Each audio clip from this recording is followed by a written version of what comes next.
Hello everyone, and welcome to a special video in a joint venture between the Science Department and the Media Club. Yay! Today we're at Chem A to discuss a topic close to my heart, women in science. In this roundtable conversation, we have a diverse group of guests who will bring different perspectives to the table. First, we have Ms. Fernandes, a chemistry teacher in the upper school. Then we have Ana Sofia, a middle school student exploring her interests in science. Leonor is an upper school student wishing to pursue medicine at university and considering a career in the field. And finally, Mariana, an upper school student with a different path ahead of her, still has valuable insights to share on what it's like for women in science. We will discuss the challenges and opportunities for women in science and the role we can all play in promoting diversity, inclusivity in STEM fields. So get ready for a lively, thought-provoking conversation as we dive into women in science. Okay, so first of all, I have a very easy question. Why did you decide to pursue science or not? And what were your inspirations and role models? Do you go first? I can start. Well, for me, it's a very clear moment in a form-8 lesson when I got something really wrong. So, practical lesson, and I made a mistake, and I was expecting my teacher to destroy me, and she took it completely in the opposite way, and she told me why that mistake. It was careless, but still, like, what was the chemistry behind it? And for me, it was the moment I discovered that's what I want to be I want to study chemistry further, you know? So for me, that was a turning point. Before that, I was always a very curious and I like to know how things work, so it kind of made sense to me. So you're learning from your mistakes? Yeah. Of course. And what about you? What incites you to study science? I don't know, but I just like science because it always feels like I'm meant to be, and also my grandparents from Czech Republic, they like do science, and yeah. And so are they your inspiration? You could say that, yeah. And what about you? Why medicine? I was always interested in science, and I really liked helping people and medicine as a whole. And I really like biology, chemistry, and physics all together. And I think medicine is really good to also help people and care for others. Nice. And what about you, Mariana? Why not science? So I started my upper school in the sciences, and I actually liked it. I really liked it. I have really fun lessons. I have really fun stories in the sciences. I like the practicals. It was a really good experience overall, but I really did not like maths, so that's a problem. And I decided that I want to do something with communication, something more related to speaking, and I changed career paths, I could say that, and I went to the humanities, but I have a lot of respect for the people in the sciences because it's really hard, so. So how do you think that the role of women in science has developed throughout time? So, you know, women in the past have been kind of shadowed by men, and how do you think that this kind of improved through time or changed? Well, it improved and it changed, but we're still not there yet. You know, about only 30% of researchers in the STEM field are women, and we know from a lot of research and data that women are still underpaid. They don't have access to the same kind of funding in science. So it's still an issue that we need to fight for. It's still. I know that sometimes it's very comfortable to live in a country like Portugal, to have all the opportunities that we have, and sometimes we forget that this is not the same across the world. And in this specific field, we're far from. So it is important to discuss this, to have very open conversations about opportunities, for fighting for opportunities, and I think that's very, very crucial right now. Of course. And of course, when you are in the science field, it's going to be from a lot of years from now. So how do you feel like it would change from now to then? Well, I hope that it changes that, that people aren't treated differently because of their sex, that they're treated equally. But I also hope that when I am able to adapt, it also happens to me, that I'm also treated equally. And following up on this, what do you think in 20 years this will look like? Are your hopes? I hope that we can overcome this challenge and everyone will be equally treated and paid. But I don't really believe that will change because we are still in a very closed-minded world. It has changed a lot throughout the years, but I don't know what to expect. Of course. Do you think that being a woman in science is a responsibility? What do you think it means? Yes, like in any job, a woman in science has a lot of responsibility, and also because of this equality subject that we always have to prove that we are as good as men. So, you not being in science, do you think that this day, the Women in Science Day, is also relevant to you and to men in science maybe, or do you think it's just for women in science? Of course, it's extremely relevant to everyone. I think it should be celebrated because we've come so far, but still not yet where we should be, right? There are less women, significantly less women in the STEM fields, and I think we should celebrate that and we should celebrate women in science. And also we need to know that women are just as capable as men in occupying such jobs. So I think it's extremely relevant that we celebrate that. Of course, and raising awareness to the Yes. situations. So, Mrs. Fernandes, what do you think is the next big thing for women in science? I think it's reaching more of the decision-making places to allow women to be more in the front of the field, to allow to have women reaching bigger and bigger funding, and that's happening currently.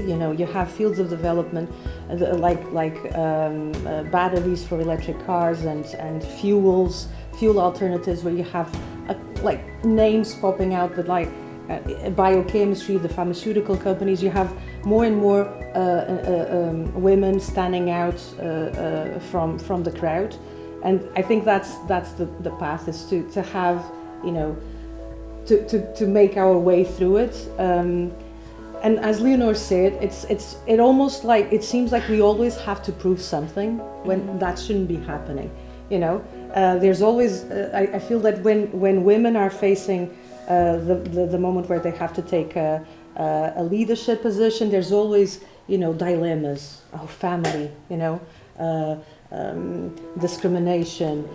There's always issues that men don't go through. Like, why? We need to those issues, they need to be across the genders and not something that we need to fight for this. Of course, yeah. Very valid. Follow-up question. How do you think we can empower young women to pursue the sciences and not be skeptical about? I think we need to talk about the history of science. We need to talk about this openly, about the past. If you look, for instance, at Nobel Prize awards, beginning of the 20th century, it's all man. It's like it's a very male-centered. You go to syllabus, you only see the names of male scientists across. So let's talk about it. That's one of the first things. Show examples. Be an example. And that for me, it's a very powerful starting point. I think sometimes in schools people forget that yes, we're teachers, but we are also women in science. You are girls in science. So let's just make science. Let's make it happen. Does anyone else want to input on that same question of empowering women? I don't think so. I think Ms. Fernandes said it all. Oh. And what about you? Have you ever had a teacher that you felt has empowered you and told you that you could do it? And Well, I guess. I've had my science teacher the same teacher for the last 3 years. So that also makes it easier because we already know each other. And I think that it's most times because when I was little, my grandparents used to do a lot of experiments, and that made me realize that science is really nice, mostly biology, because they have this huge garden and they talk a lot about it. what about the opposite? Have you ever had a colleague or a teacher that has made you feel like you weren't fit for this field? No, I think CLIP really works on that, and inclusivity, and all students are taught to encourage other people. And also the teachers are really encouraging and always help you to pursue your dreams. Now I think we should talk about the source of the problem. So, how do you feel like, why do you think men are more favored in this field? Do you think it's because of gender norms, or do you think it's deep-rooted into society? What do you think? I believe it's both of those things. I think it's rooted into society, but I also believe it's about gender norms.